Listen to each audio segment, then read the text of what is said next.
అందరికీ నమస్కారం. వేదిక్ శ్లోకాస్ మీకు స్వాగతం పలుకుతున్నది. Mahabharatam part 8 continuation. స్వయంవరానికి వచ్చిన రాజులందరూ కలిసి ఒక్కసారిగా విరుచుకుపడ్డారు. కానీ భీష్ముని బాణాల దెబ్బకు నిలువలేక పారిపోయారు.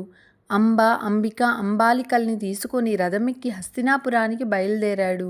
మార్గమధ్యంలో అంబను ప్రేమించిన శాల్వరాజు భీష్ముణ్ణి ఎదిరించాడు. తనకున్న శక్తినంతా కూడతీసుకొని భీష్ముడితో యుద్ధం చేశాడు. కానీ ఎంతోసేపు భీష్ముని ముందు నిలవలేకపోయాడు. సిగ్గుతో తల వంచుకొని వెళ్ళిపోయాడు శాల్వరాజు. క్షత్రియోచిక పరాక్రమంలో కాశీరాజు కుమారైలను గెలుచుకొని వచ్చి తల్లి సత్యవతీదేవి ముందు నిలబెట్టాడు. ముగ్గురిలోనూ పెద్దదైన అంబ సత్యవతీదేవి కాళ్ళ మీద పడి ఏడ్చింది. ఏనాటి నుండో నేను శాల్వరాజును ప్రేమిస్తున్నాను.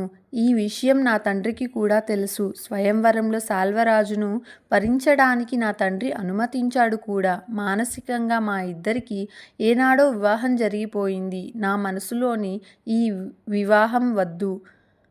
నన్ను శాల్వుని వద్దకు పంపించమని నీ కుమారునితో చెప్పండి. నన్ను రక్షించండి అంటూ కంటిని మింటికి ఏకధాటిగా కన్నీరు పెడుతూ ఏడ్చింది. అంబ మనసు తెలుసుకున్న భీష్ముడు ఎంతో బాధ చెందాడు. దాసీజనాన్ని తోడుగా ఇచ్చి సాదరంగా శాల్వుని వద్దకు అంబాలికలతో విచిత్ర వీరుని వివాహం జరిగిపోయింది. అంబిక ప్రేమించిన వాణ్ణి పెళ్లి చేసుకోవాలని ఆశతో వచ్చిన అంబను శాల్వరాజు నిరాకరించాడు. అంబా, నా మీద నీకెంత మనసున్నదో నీ మీద నాకు అంతే ప్రేమున్నది. కానీ భీష్ముడు నన్ను ఓడించి నిన్ను స్వంతం చేసుకున్నాడు. క్షత్రియ ధర్మ ప్రకారం నీవిప్పుడు భీష్మునికి చెందిన దానివి. అంతేకాకుండా దయతలిచి భీష్ముడు నిన్ను నాకు దానం చేస్తున్నాడు. పరాయి దానివైన నిన్ను నేను పెళ్లి చేసుకోవడం తగని పని. ఇప్పటికే భీష్ముని చేతిలో ఓడిపోయిన అవమానం నన్ను నిలువునా కాల్చివేస్తున్నది. ఈ స్థితిలో నిన్ను పరిగ్రహించటమే నాకు మరణ సదృశమే అవుతున్నది అన్నాడు శాల్వుడు బాధపడుతూ. అంబ పిచ్చి పట్టిన దానిలా ఏడ్చింది. శాల్వరాజా, మరి ఇప్పుడు నేనేం చేయాలి? భీష్మ పరిగ్రహణం వల్ల పుట్టింటికి దూరమయ్యాను. భీష్ముని తిరస్కరించి వచ్చి అతనికి దూరమయ్యాను. నీ మీద ప్రేమతో వచ్చిన నన్ను నీవు కూడా తిరస్కరిస్తున్నావు. నిరాపరాధినైన నాకు ఇప్పుడు దిక్కేమిటి? మీ పురుషాహంకారికి నా జీవితం బలి కావాల్సిందేనా అని శాల్వుని కాళ్ళు పట్టుకొని బ్రతిమిలాడింది అంబ. అంబ కన్నీరు శాల్వుని కరిగించలేదు. ఈ స్థితిలో నేను నీ ప్రశ్నలకు సమాధానం చెప్పలేను. ఏ భీష్ముని వలన నిరపరాధిగా నీ జీవితం కన్నీళ్ల పాలయిందో ఆ భీష్ముణ్ణే అడుగు, సమాధానం చెప్తాడు.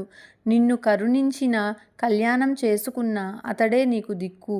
అక్కడికే వెళ్ళు అని చెప్పి అంబను పంపివేశాడు శాల్వరాజు.